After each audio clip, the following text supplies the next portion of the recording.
నేను రీసెంట్గా ఈషా ఫౌండేషన్కి వెళ్ళి ఇన్నర్ ఇంజనీరింగ్ కోర్స్ కంప్లీట్ చేశా.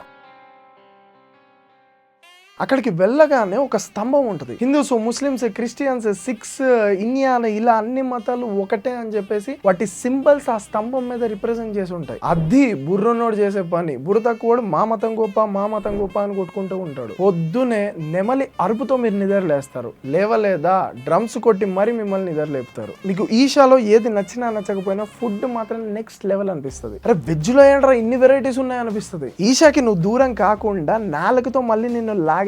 ఈషాకి అంత బాగుంటది ఫుడ్ సరిగ్గా తింటున్నారా లేదా అని చెప్పేసి నెమలి గారు వచ్చి చెక్ చేస్తారు. ప్రతిరోజు కడుపు నిండా తినిపిస్తారు. తిన్నది అరిగేదాకా ఆడిపిస్తారు. తిండి అరగగానే సాధన చేపిస్తారు. ఇకపోతే ధ్యానలింగం. ఎంతో మంది గొప్ప గొప్ప వాళ్ళు అక్కడ కూర్చొని ధ్యానం చేయడం వల్ల నిజంగా ఆ ప్లేస్ కి కొన్ని వైబ్రేషన్స్ ఉంటాయి. సిమిలర్ వైబ్రేషన్స్, సిమిలర్ ఎఫెక్ట్ మీకు అరుణాచలంలో రమణ మహర్షి సమాధి పైన ఒక పంచలోహ విగ్రహం ఉంటుంది. దాని ముందే రమణేశ్వర లింగం ఉంటుంది. అక్కడ మెడిటేషన్ చేసినా మీకు అదే సిమిలర్ ఫీలింగ్ వస్తుంది. ఎందుకంటే ఎంతో మంది యోగులు, సిద్ధులు, అవధూతలు అక్కడికి వచ్చి కూర్చొని వాళ్ళ తపశ్శక్తిని నిక్షిప్తం చేశారు అక్కడ. Same with Dhyanalinga also. ఇంకా కోర్స్ లో కలిసే పీపుల్ వాళ్ళు చెప్పే స్టోరీస్ వింటుంటే కోర్స్ అయిపోయే లోపు ఏంట్రా బాబు నాకు సడన్ గా ఇంత నాలెడ్జ్ వచ్చేసింది అనుకుంటాం. కావ్యక్క చెప్పే కబుర్లు, శంకు అన్న చెప్పే సీరియస్ హెల్త్ సలహాలు భలే అనిపిస్తాయి. ఇంకా కోర్స్ లో హైలైట్ శాంభవి మహాముద్ర. మిమ్మల్ని డిసిప్లిన్ లో పెడుతుంది, మీ పేషెన్స్ ని పెంచుద్ది, ఫోకస్ అంటే ఇది అని చూపిస్తుంది.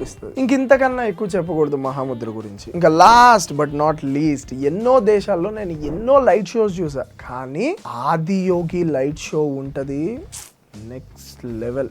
చెప్పడానికి ఏం లేదు, మీరు ఎక్స్పీరియన్స్ చేయాల్సింది. సో ఫైనల్గా నేను చెప్పేది ఏంటి అంటే, ఇంజనీరింగ్ కంప్లీట్ చేయకపోయినా నష్టం లేదు, కానీ ఇన్నర్ ఇంజనీరింగ్ మాత్రం ఖచ్చితంగా కంప్లీట్ చేయండి. ఒకవేళ చేసి ఉంటే మీ ఎక్స్పీరియన్స్ని కింద కామెంట్ సెక్షన్లో కామెంట్ చేయండి.